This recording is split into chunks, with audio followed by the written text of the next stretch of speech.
I thank God for 300 shillings because it led me down a journey of trying to understand money. And I was working, and like many of you, 300 shillings is so easy to discount. But one day when I didn't have the 300 shillings, I just started business. So the regular salary had gone. I did the calculations, 300 times 30, 9,000. So it got me thinking, what can I do with 9,000 shillings? That can pay some bills. But what really changed my life and led to the birth of Centonomy was that 9,000 times 12 is 108,000 shillings. I could go on holiday with 108,000 shillings. So it started me down a 10-year journey, first of thinking about how many mistakes I had made with money and what I needed to change about myself, but also working. I've had the privilege to work with so many people through training in Centonomy and understood the transformation in their lives. So we couldn't leave this information just for a few people. So we decided, let me put together a book that is not just a book that to teach you about money, it's a book of authentic Kenyan stories. Because I know people have even written back to me and said, this book is so good because it's talking about people who are like us, in the environment like us, in the politics like us. It's great to read about people in other countries, but sometimes you want to know, can it be done where you are? So I've had the privilege of watching a lot of transformation. So I've written stories I've given my story in my book called Making Sense, but there are a lot of people who've been so generous and so honest with their experience. And one of these people is here with me today called Douglas. Douglas, welcome. Thank you, Thank you. So how did I meet Douglas? Douglas came for Centonomy 101. And what I noticed about Douglas is like almost every class, he'd come and say, I've done this, I've done this, I've done this. And the transformation and what has resulted in his life is nothing short of amazing. So don't take my word for it. Here is Douglas. Thank you, Waceke. So Douglas, let me just kick off our conversation by asking, what was your aha moment to come for Centonomy? So my story is long and it's featured prominently in the book. I just probably I'll take a few minutes to say before I heard about Centonomy, I was living life on at the first lane. Yeah. I was in my mid-20s. I was earning a very good salary, but I didn't have any knowledge of saving or investment. I didn't even care to look for the knowledge. I thought I was okay because I had a good job. Every month I'll get the money. And then what was interesting was the fact that I'm paid on 24th of every month, and by 1st of the following month I'm broke and I have to borrow money to make end meet for the whole month. And then it was a cycle for close to 5 years. And so there's a time I was driving to work and I'm listening to radio, and I heard Waceke you were on radio, and you're talking about personal financial management. And there's one thing that stuck with me that you said, what happens to you today if you go to work and you find a letter on your desk and you have been relieved of your job? And it kept me thinking, what happens to me actually if today I lose this job? Because it's the only job I have in terms of my income. It's the reason I can be able to even live in Nairobi. And I looked at the options, and the only option, if I lose my job at that day, I will have to go back to the village. And I couldn't even imagine going back to the village, getting used to Nairobi and having a job, and I have nothing to do in the village. And immediately I got a lot of interest to know more about Centonomy. And that is how immediately when I got to the office, I Googled about Centonomy and I joined. Luckily, their classes were starting the same week. And so that's how I enrolled in Centonomy and got to learn these amazing things about personal financial management. I can so relate to that thing of the 24th. Yeah. Even when I was working, I worked for a bank and they'd pay us on the 24th. And I've also written about that experience in the book. And because you're earning a regular salary, you just don't think about it. So even some days, we'd go out, let's say the 24th fell on a Friday, none of us have money because we're waiting for the money to land on the bank in the account. We'd go out and at midnight we'd trot to the ATM. We were so if the bank had not paid us, I don't know what we'd have done. We'd have to peel potatoes or something.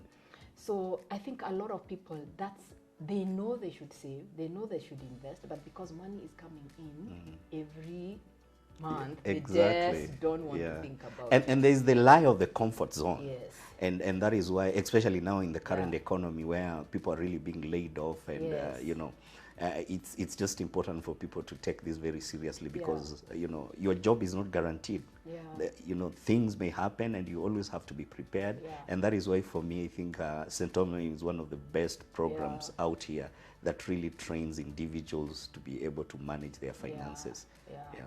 You talk about the comfort zone. So I think what I liked about your story, Douglas, because at some point you were also earning a good salary, but you stepped out. And I think what happens to people, just because they're earning a salary, they decide the salary is their limit. Yeah. And I think from what when I interviewed you and put the story in the book, you started looking at other things you could do, and you've even written a chapter called How Douglas Made 10 Million Shillings. So Douglas, how did you make 10 million shillings? So I really have to thank God and you, Waceke, for being the voice of God to start Centonomy, because one of the things, Centonomy got me out of a deep slumber.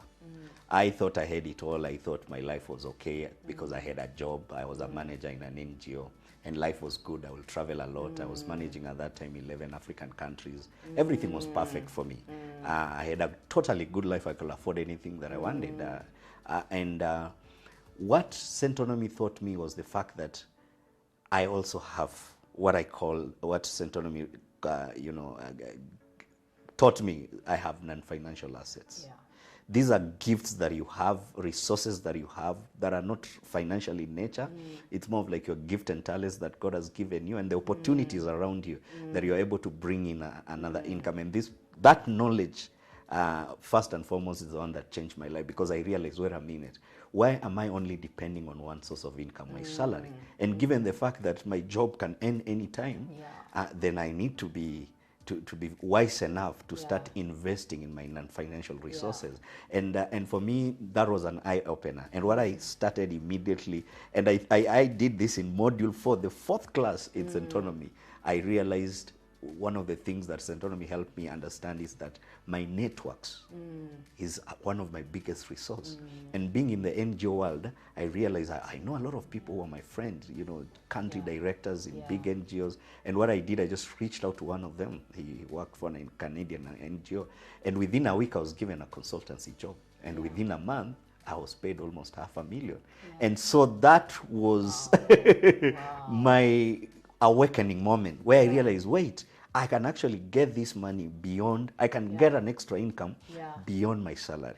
And I can start investing and creating wealth and being financially free. And for me, that was now the stepping stone to really realize that there are a lot of things that I can do with what God has already given me. Yeah, and I think it's important for people to take note of that. Everybody has non-financial assets.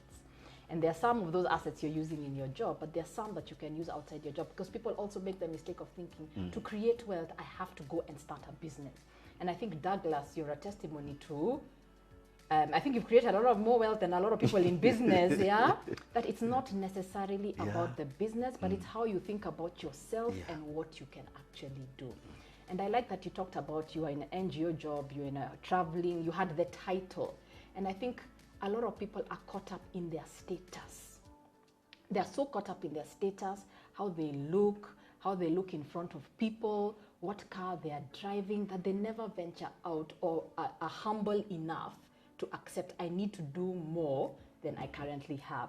And I know this, what you told me and we picked up in the book was, at some point you also stuck with that. It was about how you looked in front of people.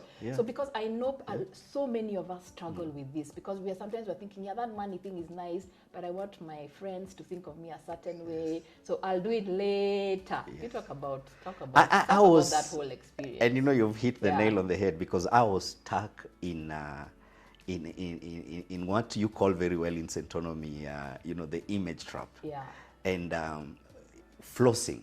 So for me, it was more of image, because I was I was a regional communication manager for 11 countries in Africa, and I wanted that to reflect in everything that I do, the clubs I go to, the kind of car I drive, the places I hang around, and also just to cement that kind of an image to my friends, and I wanted also validation from my friends. So a lot of also where a lot of my money went to was just pleasing friends also.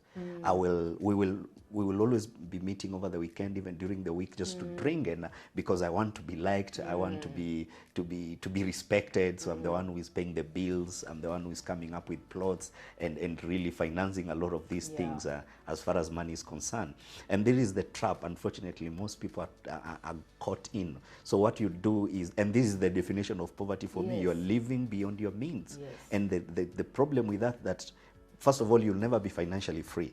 And then you will never have an opportunity of even thinking of getting financial freedom and wealth creation.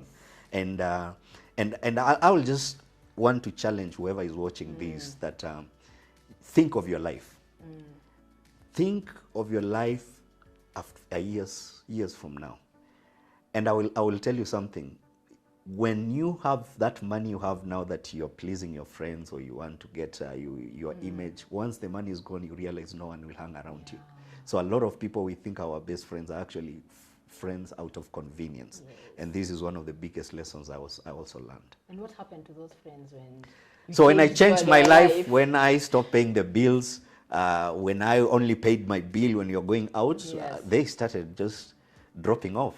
And by the time now I joined Centonomy, and I kind of really was strict with my spending and my budget, I honestly lost all my friends completely, and I was totally alone. And it actually hit me. Most of these, actually all of them, were around me because of what they will gain out of me. And that was a very, very, very painful realization. But I also thank God it happened, because it also opened my mind about who that I hang out with. And one of the other lessons I learned from Centonomy was always protect my environment. If I want to be financially free, if I want to create wealth, is always to protect my environment, because my environment determines how I spend my money. My environment determines how far I go in life. That environment in Centonomy, we have a term for it, for the kind of people, friends you are hanging around them. We call them the poverty support group. These are the people, and it's anything from at work. They'll be, let's sit at lunch and complain about the company and complain about the boss, or let's go and have a coffee and talk about how broke we are. Things that are actually not helping you create wealth. Instead of going to sit and hang out with the people who've done better, but they can actually teach you something. So did you find now you sort of got new people to hang around? I got new people. Even right now, if you meet my friends, the people I hang out to, and I don't have a lot of friends, because I also realize you have to be careful. So the people I hang out with, we talk a lot about investments. We have, there's the saying that birds of a feather flock together. And it's totally true. And even there's a scripture that says, can two people walk together unless they agree? So we, the friends, and I am very choosy in my friends, because I have to walk. If I'm walking with you, we have to be clear where we are going. The destination has to be clear. The friendship has to be defined. And we need to get a win-win situation where I add value in your friendship, you add value in my friendship. If it's loop-sided, then one becomes a parasite. And then you take advantage of the other. And that's how a lot of friendships are. And what I like about the kind of friends I have is the fact that we all have common goals and common interest, and that is wealth creation, financial freedom, and not just for ourselves, but also helping other people to be able to be financially free and create wealth. In this is a lesson I learned, and it's in fact I talk about it in the book. It's one of the things we teach even in the first class of Centonomy. Your life experiences create a way of thinking in which leads to your habits. So if you're told things like money is not enough, it doesn't grow on trees all your life, you will adopt a scarcity mentality. And even when opportunities are in front of you, you won't want to see them, and even the way you spend money will always go back to replicating or proving how money is not enough. And I think one thing I liked about you, you were so honest in the book about how your childhood experiences have shaped the way you thought about money, and you had to address that and then move forward.